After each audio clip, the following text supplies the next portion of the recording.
जय श्री कृष्ण। दिने नारद मुनि पृथ्वी पृष्ठ बुलुले तो से भाविले कि मु पृथ्वी लोक आसी जदि तो काहाकू ना काहाकू उद्धार करदेवी आउ भगवान धाम को नहीं जीवी। तो गोटे छोट घरटी को देखिले आ भाविले चलो यू ही आरंभ करवा। तो कबाट बाड़ेले 20-25 बयस हेब गोटे पुओटी कबाट खोलिला। से पुओटी नारद मुनि को चिन्ह पारिला आउ कहिला, हे नारद मुनि कहतु मु आपणको कौन सेवा करिपारिबे।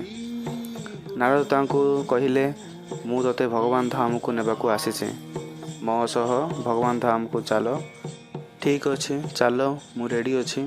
किछि बाट गला जाऊ जाऊ कहिले, हे नारद मोर पाठपढ़ा अच्छी, मोर बापा माँ मो पाई ऋण नहीं मो पाठपढ़ा पाई। पाठपढ़ा सरू आउ भल चाकरी खंडे मिलला परे ऋण सुझी देवी, तापर जीवा। तो नारद कहले ठीक अच्छी। तो नारद किछि वर्ष पर आसिले आउ से पुओ को डाकिले आ कहिले, एबे आसे जीवा भगवान धाम को। आ पुओटा कहला, मो बापा माँ मरी जाइछंती आउ मोर बाहागर भी हो सारी, मोर पुत्रर लाइफ को सेटल कर देवी, तापर जीवा। एते भी जल्दी कौन? नारद कहले ठीक अच्छे, मु किछि वर्ष पर आसुची। तो किछि वर्ष पर नारद पुणी आसिले, से ही घर को गले, कबाट बाड़ेले आउ जने कबाट खोलिला। ताकू पचारिले, अरे भाई एठी कपिला नामक जने व्यक्ति थिला, से कुआड़े गला? से तो मोर बापा थिले, से तो मरीगले। नारद भाविले, अरे ये तो मरीगलानी, मु ताको भगवान धाम को नेबाकू आसती। तो नारद जी कौन कले, दिव्य दृष्टि देखिले से कहा शरीर अच्छी। तो जानिबाकू पाइले जे से गोटे कुकुरर शरीर अच्छे। तो से कुकुर जन्म होइके कोठी थिबो। तो से खोजिले आ ताकू से घर पाखरे ही पाइले आ ता पाखकू गले आ से कुकुर शरीर भी थाइकी नारद को चिन्ह पारिला।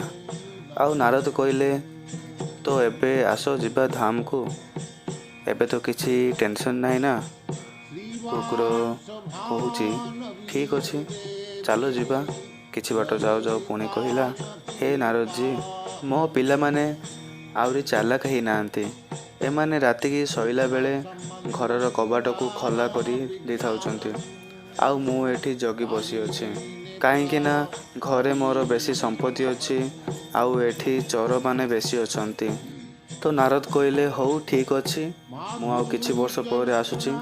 तो नारद किछि वर्ष पर पुणी आसिले आउ देखिले जे सेठी से कुकुर आउ नाही। तो सेठी जन को पचारिले, एठी गोटे कुकुर थिला, कुआडे गला? से कहला, से कुकुर तो मरी सारिलानी आउ ताको हम माटी रे पोती भी देइछु। पुणी नारद दिव्य दृष्टि देखिले से गोटे सापर शरीर अच्छे आउ से तार जमी रे ही अच्छे। तो नारद से जमी को गले आउ साप सह मिसिले। से साप नारद को देखिकी चिन्ह पारिला। तो नारद कहले, तू कपिलारू कुकुर हेलु, तापर साप हेलु, तते एबे भी चांस दूची, आसे जीवा भगवान को धाम को। नहीं नारद जी, मुए जमी को जगी बसीची, कहीं मो पिला माने चाष करला परे एमिति छाड़ी दौरान आउ मूषा गुड़ाक आसिकी फसल को खराब कर दौरान आउ मु सेमानंको खाइकी ए जमी को जगी बसीची। नारद भाविले, ए जीवर निज फैमिली आउ संपत्ति उपर एते आसक्ति जे भगवान धाम को जीवाकू रेडी होनी, याकू सुधारिबाकू पड़िबो। नारद से कपिलार घर को जाइकी कहले, शुण शुण तम जमी रे साप गोटे अच्छी।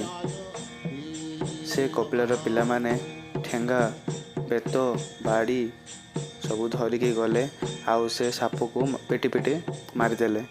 तो ए कहानी रू जना पड़ुछि जे साधु गुरु शास्त्र जेबे उपदेश दौचंती तो शीघ्र स्वीकार करबाकू पड़िबो आउ भगवान को भजन कीर्तन करबाकू पड़िबो आउ भगवान को प्रेम रे कहंतु, हरे कृष्णा कृष्णा कृष्णा हरे हरे, हरे राम राम राम हरे हरे।